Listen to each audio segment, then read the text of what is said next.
Welcome to Patch Dispatch. I'm Corey Luna, and with me is Richard Hogben. Hi, Rich. Hello. And today on Patch Dispatch, we're going to talk. We've got a little bit of gear to talk about, a couple albums, and some show updates coming to you real soon. Let's start off with gear. Pittsburgh Modular just released a sequencer called Snake. Now, this is a dual 16-step sequencer that I believe you can run simultaneously or I think separately as well.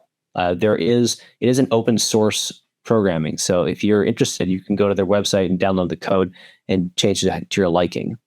Now, they've got a little bit of a video of here we could take a look at that explains a little bit more. Just talk about the first.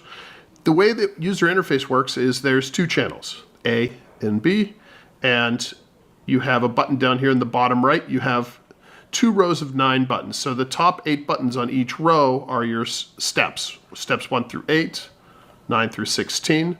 And then bottom left, you have an edit, which enables the secondary function of every step. And then you have an A-B switch, which switches between the two sequencers. Sequencer A, sequencer B when it's lit. Pretty simple. So if we go to shut all those steps off here. If we just go to so I've cleared essentially all the steps. There's nothing running. So if we want to start it, you can see the little play arrows up here. We just hold down edit and hit start and we're good to go. You can clock this internally. You can clock it externally with an incoming clock signal. I have a wire going between the two because I'm clocking the second one using the first. If you want to ensure that they're always in sync, you can send you can use one of the channels as a sync that sends a gate out for the first step. You can go the reset in. That'll ensure that no matter how many you have of these, they're always locked in step.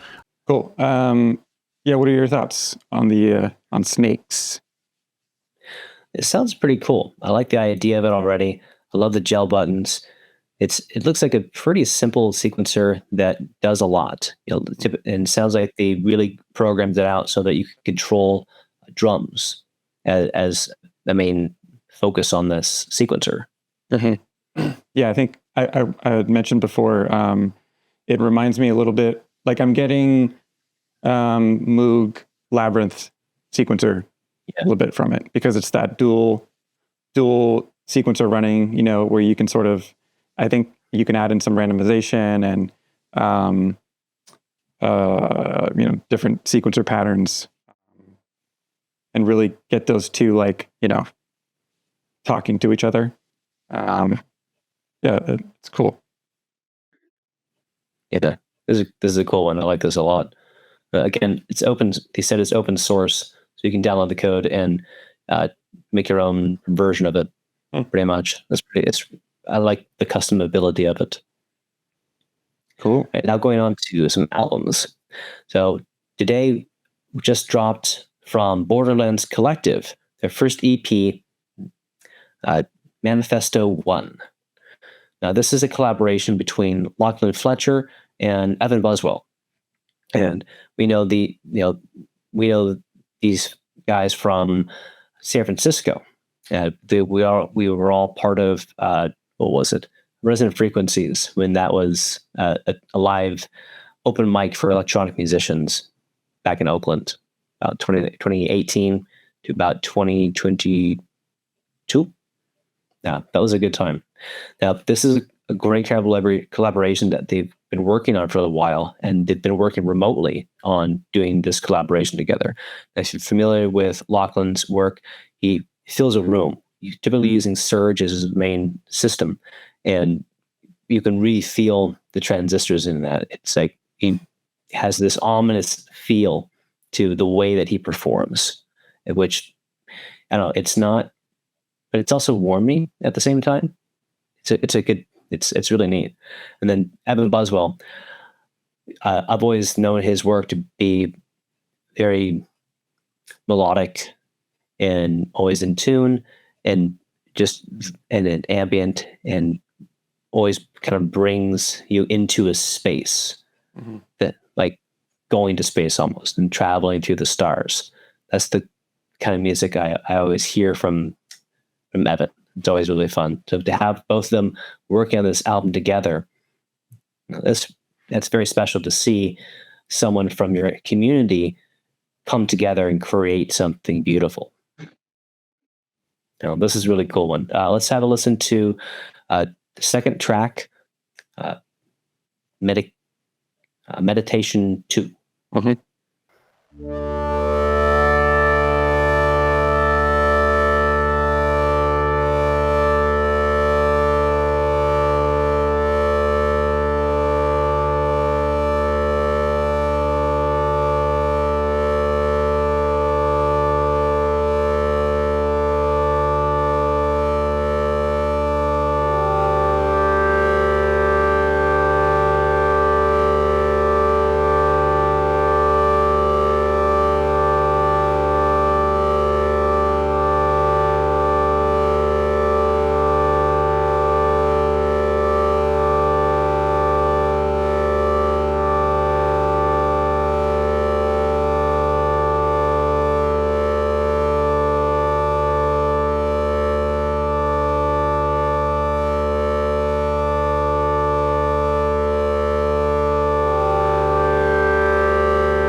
So that's definitely some new systems modules, right? Yeah, those are definitely the sounds of new systems instruments modules. Mm-hmm. That's really cool. I like I like the album cover too. It's pretty cool. I like that too. It's got a good 80s style to it, right, that kind of brings you back to early industrial or techno. Mm-hmm. And it's got the sort of the two sides, I guess maybe that represents the two different artists coming together or something. Yeah, I think so. Yeah. Sharing an album. Cool. It's really cool. And there's a listening party on Saturday, August 3rd at 10:30 a.m. Pacific time. There'll be a listening party through their Bandcamp page for Borderlands Collective EP Manifesto 1. It's on YouTube, right? Yeah. Oh, my mistake.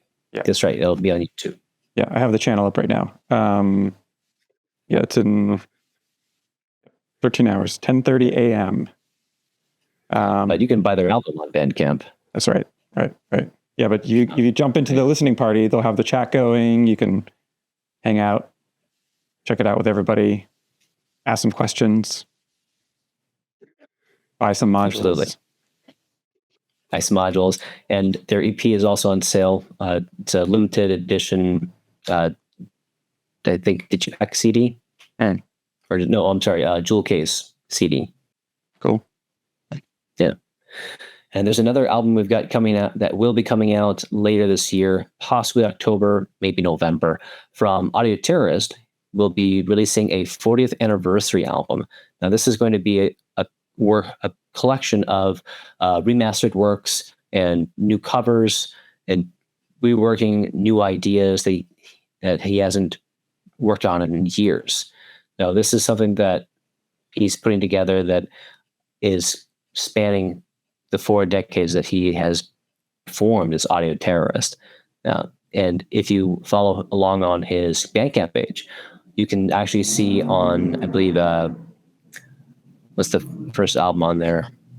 I forget the name of the album right now, but it's Lucretia? you can see Lucretia. You can see different versions of it that he's uploaded, and each one is basically a different production style of that song as he's reworking it over time.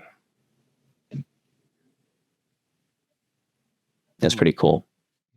I'm looking forward to hearing the full 40th anniversary album. That's monumental. All right, now on to shows.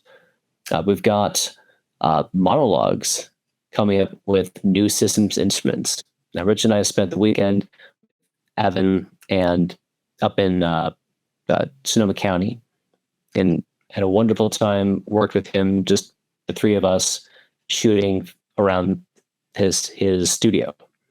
It was really a special time. Rich, how was it for you? Very fun. Yeah, we got to hang out up there. We got some nice shots outside. I told you about my tick. That was fun. Yeah. You were like hiding under the trees, and I think it probably fell on me, or we had some like gear with us, and we had bags sitting on the ground. Might have jumped onto a bag, and then when I put it up on my shoulder, like it latched on. Jesus. I was gonna try and pull up some of these photos. Okay, here we go. Yeah, they're working now. Let's see. Yeah, there's one of the cameras getting a shot through the trees. It was very bright out, so that's always a challenge. You had some neutral density filters for the camera? Oh yeah, because we like to shoot wide open a lot of the times, so you have to cut the light to keep your frame rate running at something kind of normal. Here's me summoning the drones. Yeah, that's a good shot. Yeah. But yeah, we got a lot of nice shots of Evan's modules and his performance. I see you did some color separation there on that one. Looks good. Yeah, thanks. Yes. Yeah, there was some wonderful opportunities for pictures that weekend. Mm-hmm. For sure. Yeah. And seeing the way that Evan patches, he has an aesthetic of blue and white, so it made it really easy to come up with some great compositions. Mm-hmm. Mm-hmm. Yeah, I think it's going to be a good monologues. I'd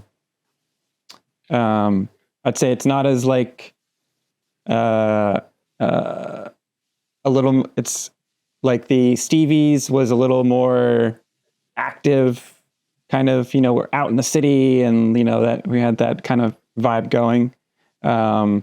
This is out in Sonoma County, over the course of 2 days, so. Yeah, it'll be a nice kind of relaxing short film. So definitely, it's something unique for us because this is the first time we've interviewed someone where we talk about someone developing synthesizers, creating modules, and thinking about the idea of the functionality of them and getting that on camera. The thought process that Evan goes through when he describes his process is really fascinating to me. Yeah. Yeah. Yeah. This is going to be a good one. Mm-hmm. Right. And then also in August, we'll be having the Piqued 5th year anniversary show. That's going to be on August 31st at Mission Synths in San Francisco. That's on 24th and Harrison in the Mission District. Now, this is run by Mission Synths, is run by Brian and Betsy, friends of ours. This will be our 3rd year in a row actually having our anniversary show in their shop. And ever since we did it 3 years ago, right away, Brian said, "You have the next one here." And it's just been such a wonderful experience to work with them. I've always There's no complaints. Everything's wonderful. It's really great to work with them.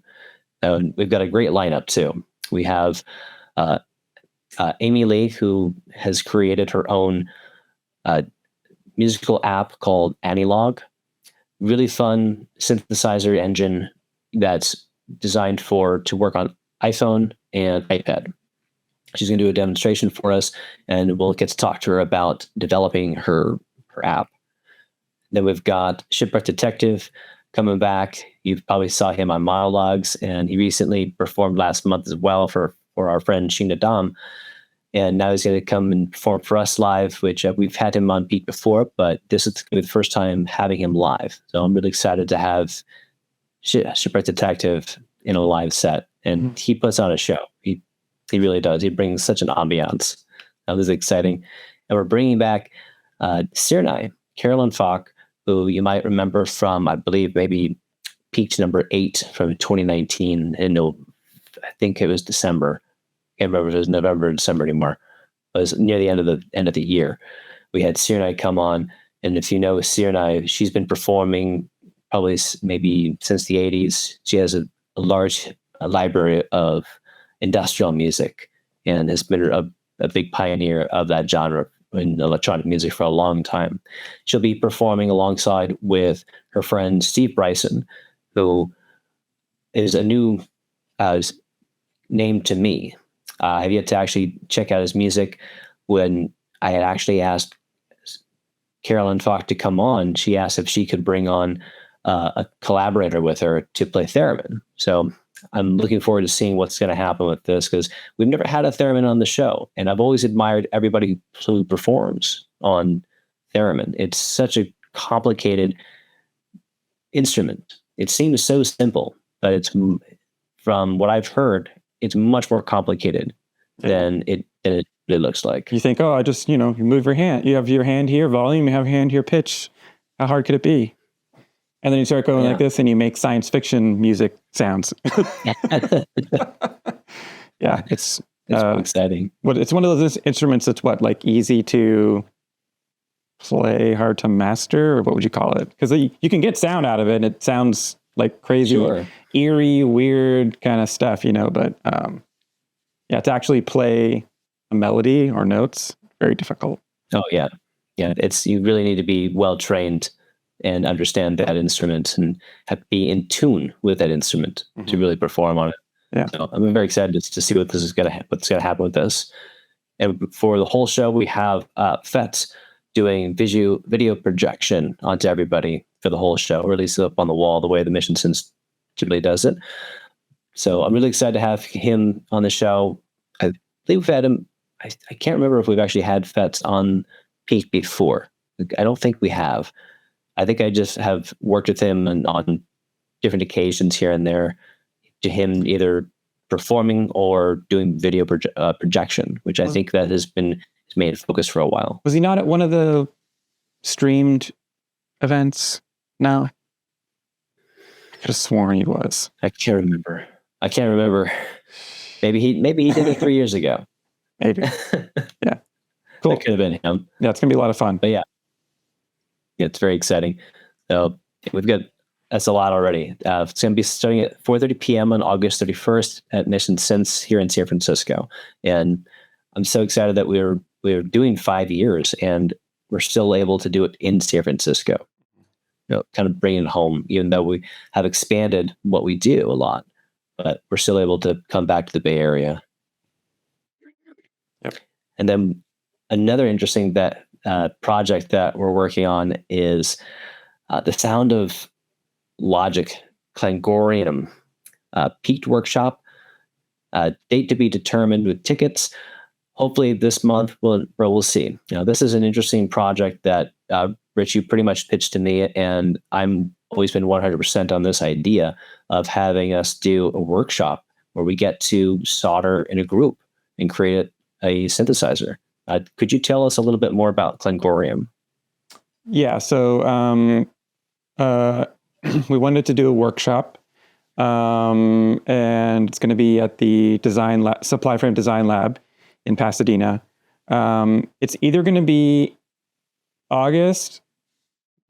or like October. Our window of opportunity is short. We've been waiting on getting the parts finalized, which it's very close now. But it could be a thing where they come in just a little too late for us to sort of organize for the August date. So we'll see.